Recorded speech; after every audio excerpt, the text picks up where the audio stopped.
주님께서 여러분과 함께 요한이 전한 거룩한 복음입니다.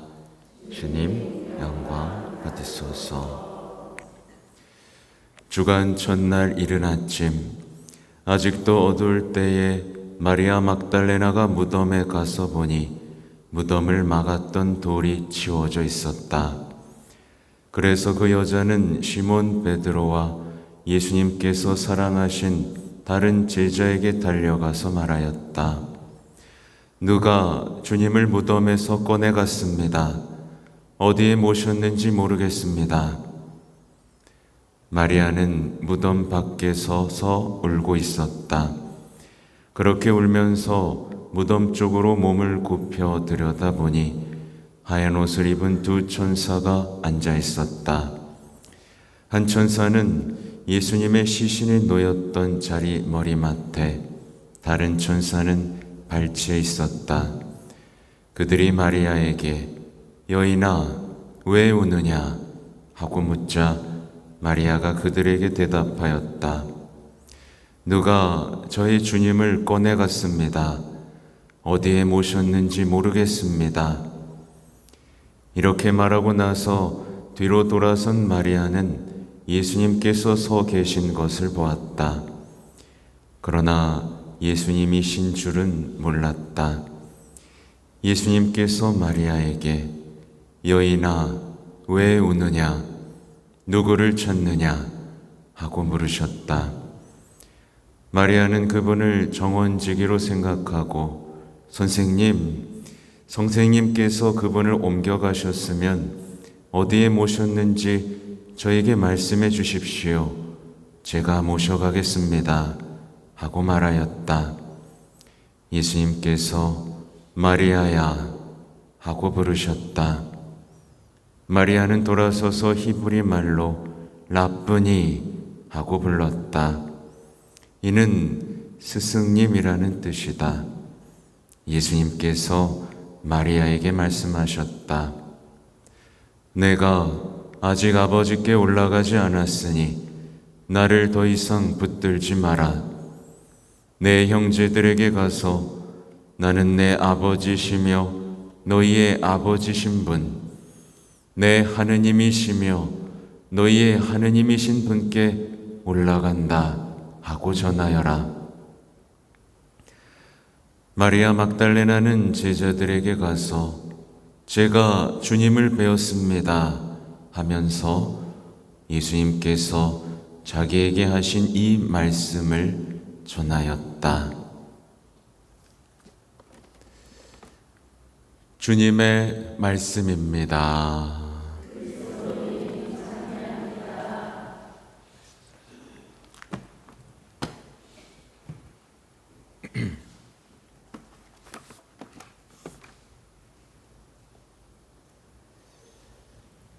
전미 예수님,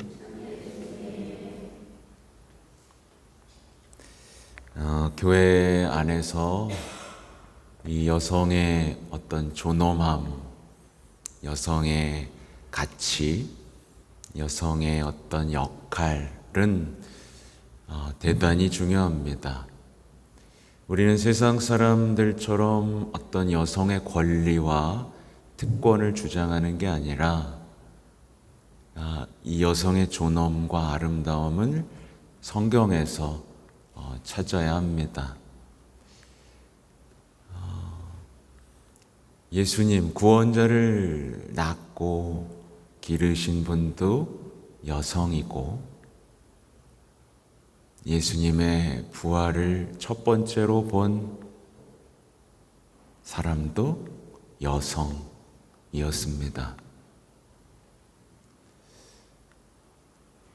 구약에서도 여성들의 역할은 두드러지죠. 나라를 구한 유딕이 여성, 그렇죠? 또 오늘 아가서에 나오는 그분과의 특별한 사랑 속에서, 그러니까 가까운 성인이 정말 예수님과의 사랑이라는 그 심장이 되고 싶다는 소아데레사 성녀에서부터 그분과 완전한 일치를 노래했던 수많은 성인들, 그 여성들의 역할 때문에 교회는 지탱하고 숨쉬고 살아 있을 수 있죠. 여러분은 어떻게 살고 계십니까? 여기 여성분들이 90%가 넘죠, 지금. 남성분들은 딱 3분 있군요. 오늘 아가서의 내용 정말 아름답죠? 밤새도록 사랑하는 이를 찾아다니는 이 예수님께 대한, 하나님께 대한 사랑을 노래하는 이 아가서의 내용. 아가서의 마지막 부분을 보면 이런 내용이 나와요. 정원에 있는 그대의 친구들이 그대 목소리에 귀 기울이고 있구려. 나에게만 들려줘. 네, 나에게만 들려줘. 여러분들에게 하는 얘기죠. 나에게만 얘기해다오. 여러분 얼마나 이런 친밀함과 긴밀한 사이 속에서 신앙생활을 하고 계시나 모르겠어요. 얼마나 이 사랑 앞에서 다른 것들에 눈을 돌리고 대체품을 찾으며, 둘 중에 하나예요, 여러분. 마리아 막달레나처럼 아름다운 그분의 연인이 됐느냐, 아니면 아담과 하와에 나오는 그 하와처럼 뱀과 대화하고 뱀의 말을 전하는가. 여성들이 말하는 걸 좋아하죠? 부인할 수 없는 사실입니다. 맞죠? 어떤 말을 자주 해요? 많은 여성들이 뱀의 말을 전함으로써 누구에게도 죽음을 전하죠? 남자에게도 죽음을 전합니다.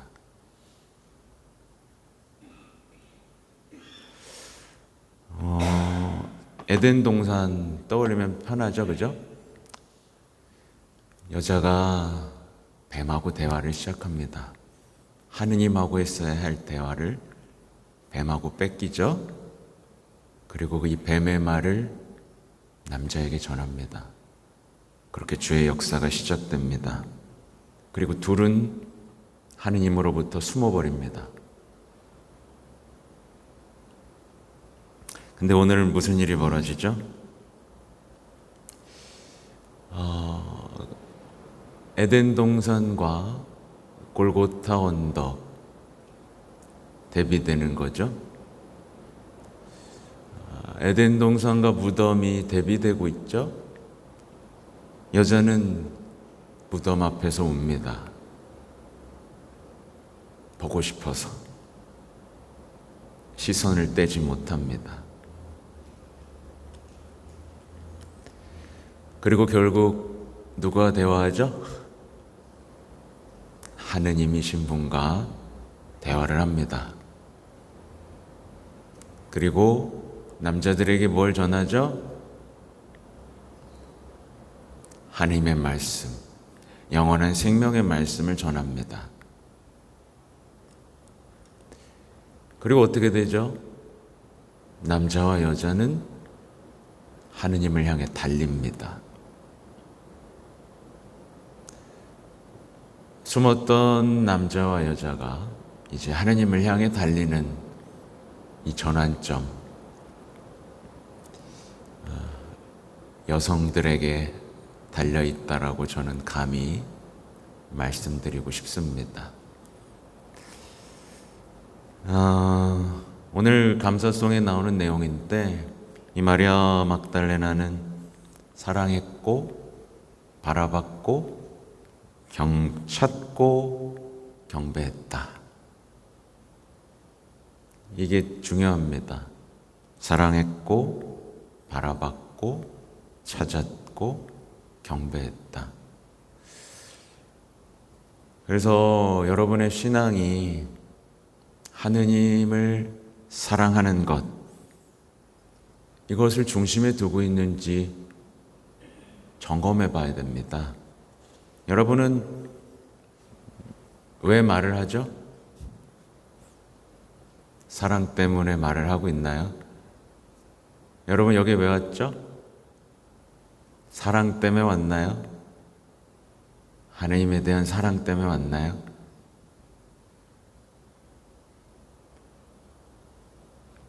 여러분 봉사 왜 하죠? 봉사하다가 힘든 일 있을 때 왜 참죠?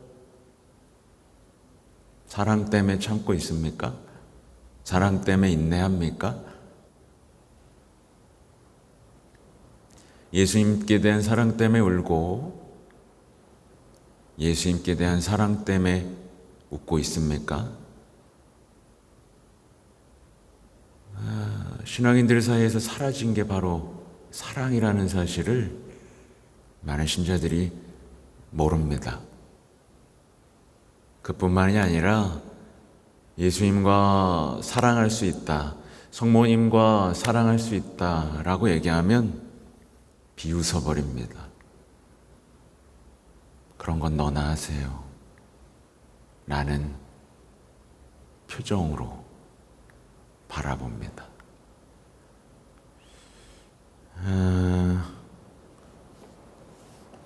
제가 오늘 가져온 건 데데레서 성녀의 글입니다. 데데레서 성녀가 아가서를 해설하면서 적어놓은 글들 굉장히 많은데 아주 앞부분에 조금만 좀 가져왔어요. 읽어드리죠. 어느 수사님이 아주 감탄할 만한 강론을 하는 것을 들은 일이 생각납니다. 그 수사님은 주로 아가의 신부가 하나님과 친교 중에 맛본 사랑 가득한 희열에 대해 말씀하셨습니다. 그런데 사람들이 어찌나 웃어대며 그 말씀을 가볍게 받아들이던지 저는 그만 충격을 받았습니다. 저는 사람들이 그 강론을 이해하지 못한 이유를 분명히 알고 있습니다. 바로 제가 말씀드렸던 그 이유 때문인데, 즉 우리는 하느님을 사랑하는 일에 너무나 수련이 부족하다는 것입니다. 그래서 우리는 영원히 하느님과 이런 식으로 친교하는 것이 가능하지 않다고 보는 것입니다. 그런 사람들은 그 강론에서 아무 도움도 받지 못했는데 그건 보나마나 그 뜻을 이해하지 못했거나 아니면 이 수사님이 자기 머릿속으로 만들어낸 이야기를 했다고 여겼기 때문일 것입니다. 하지만 제가 아는 어떤 사람들은 이 강론에서 참으로 많은 도움을 받았고 기쁨을 느꼈으며 두려움 대신 안도감을 느끼게 되어 주님께 특별히 찬미를 드렸다고 합니다. 주님께서는 당신을 뜨겁게 사랑하는 영혼들을 위하여 이처럼 도움이 되는 영약을 남겨주셨습니다. 그 영혼들은 하나님께서 이토록 당신을 낮추실 수 있다는 것을 알고 또 이해하고 있습니다.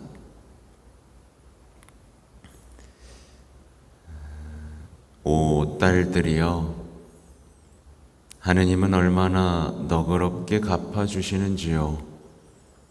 주님께서 보시고 이해하시지 않은 일은 아무 일도 일어나지 않습니다. 그리고 바로 그런 주님이 여러분의 주님이시며 신랑이십니다. 그러니 아무리 작은 일이라도 주님께 대한 사랑을 위해서 자기가 할 수 있는 일을 안 하고 지나치는 일이 없도록 하십시오. 주님은 어김없이 갚아주십니다. 주님께서는 여러분이 그 일을 할 때 품었던 그 사랑만을 보십니다. 물론 이렇게 얘기한다고 해서 갑자기 사랑이 생기진 않습니다. 저는 이제 더 알게 됐어요. 사람들의 마음이 얼마나 복잡한지, 얼마나 이기적인지. 사랑을 얘기해도 사랑을 이용하고, 사랑이 없음에도 사랑이 있다고 착각하고, 자신을 위해 하면서도 하느님을 위해서 하고 있다라고 생각하는 영혼들이 얼마나 많은지 이제는 압니다.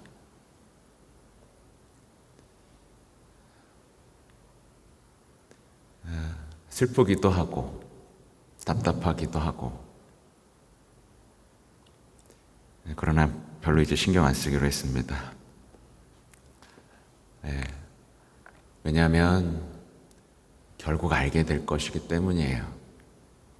병들고 늙었을 때야 알게 되겠죠. 자신이 얼마나 비참한 영혼인지. 그때서야 알게 되고 땅을 칠 겁니다. 불쌍한 영혼들이죠. 혹은 하늘에 가서야 알게 될 겁니다.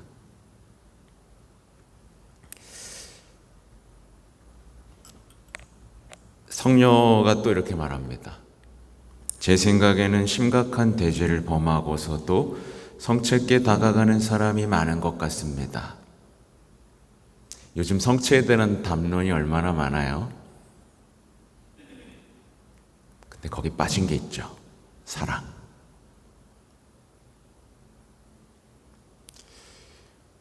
이런 사람들은 하나님께 대한 사랑으로 죽을 지경이 된 영혼이 이 구절을 되뇌며 하나님께 말씀드리는 것을 듣고 깜짝 놀라며 아주 대담하다고 여길 것입니다. 아무튼 그들은 이런 구절, 지금 어떤 구절을 해설하고 있냐면, 제발 그이가 내게 입맞춰 주었으면 당신의 사랑은 포도주보다 달콤하답니다. 이 구절을 해설하고 있는 거예요. 여러분도 예수님이 여러분에게 입맞춰 주었으면 하는 생각을 해봤나요? 이 구절을 입에 담지 않으리라고 저는 확신합니다. 이 구절이나 아가에 나오는 이와 비슷한 구절은 사랑으로만 할 수 있는 말이니까요. 그런 사람들은 사랑이 없기 때문에 아가를 날마다 쉽게 읽을 수는 있지만 그 말에 빠져들지는 못하고 그 구절을 감히 입에 올릴 용기조차도 없습니다. 이 구절은 매우 위험이 있어서 그들은 정말이지 이 말을 듣기만 해도 두려워하게 됩니다. 주님께서 성체 속에 계실 때에는 참으로 그 얼마나 위험이 있으십니까? 하지만 그들에게는 산 믿음이 없고 그 믿음이 죽어 있기에 그들이 빵의 모습 밑에 그처럼 스스로 낮추신 주님을 뵙게 될 때 주님께서는 그들에게 아무 말씀도 하시지 않습니다. 그들은 주님의 목소리를 들을 자격이 없고 그래서 그처럼 용기가 없는 것입니다. 죽은 믿음, 말씀을 들을 자격이 없는 자들. 가슴 아픈 얘기죠? 악마에 대한 얘기도 많이 합니다. 여러분이 이 말씀을 좀 두려움을 갖고 들었으면 좋겠어요. 하나님께서는 우리를 저 세속 사람들이 지니고 있는 거짓 평화에서 지켜주시길 바랍니다. 그리고 우리가 저런 평화를 누리는 것을 결코 허락하지 마시길 바랍니다. 그랬다가는 영원한 전쟁을 치르게 될 테니까요. 세상에 사는 사람들은 심각한 죄 속에서 살면서도 평화롭게 지내며 자신들의 악에 대해서도 깊은 평온을 즐기면서 아무 것에도 양심의 가책을 느끼지 않습니다. 그것은 여러분이 읽었듯이 그들의 평화는 바로 그들이 악마를 벗으로 삼고 있다는 표시인 것입니다. 악마는 이런 사람들이 이 세상에 있을 동안에는 싸움을 걸지 않습니다.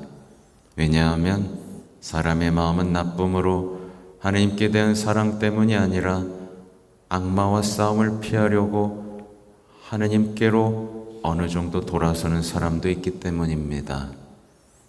하지만 이러한 태도를 취하는 자는 결코 하나님을 꾸준히 섬길 수가 없습니다.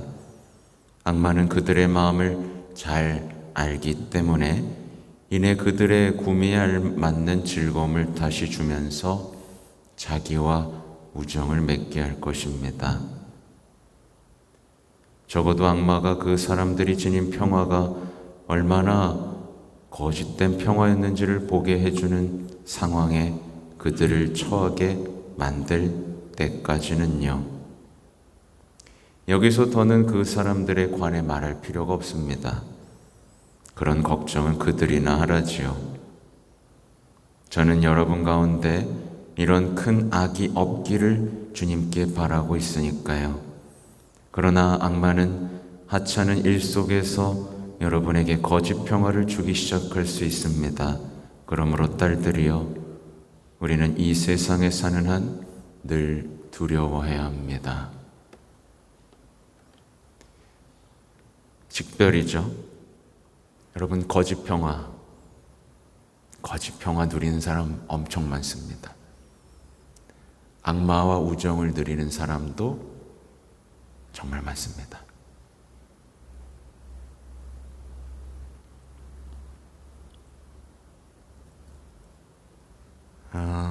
이 밖에도 많습니다. 이런 가르침을 우리가 어디서 얻겠습니까?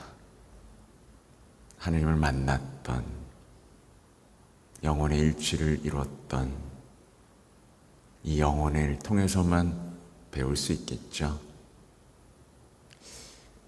저 역시 늘 배웁니다. 저 역시 늘 어젯밤엔 정말 쉬고 싶었어요.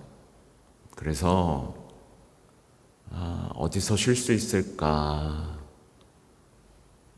찾다가 결국 이렇게 데레사 성녀의 이야기로 돌아왔습니다.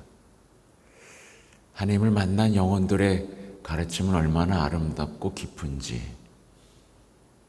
우리의 신앙생활이 얼마나 세속화되어 있고 악에 물들어 있는지를 선명히 비추는 한 줄기 빛이 되곤 합니다.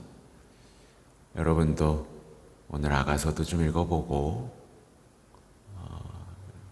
정말 유튜브를 보면요, 순기능도 많지만 거짓 악도 너무 많아요.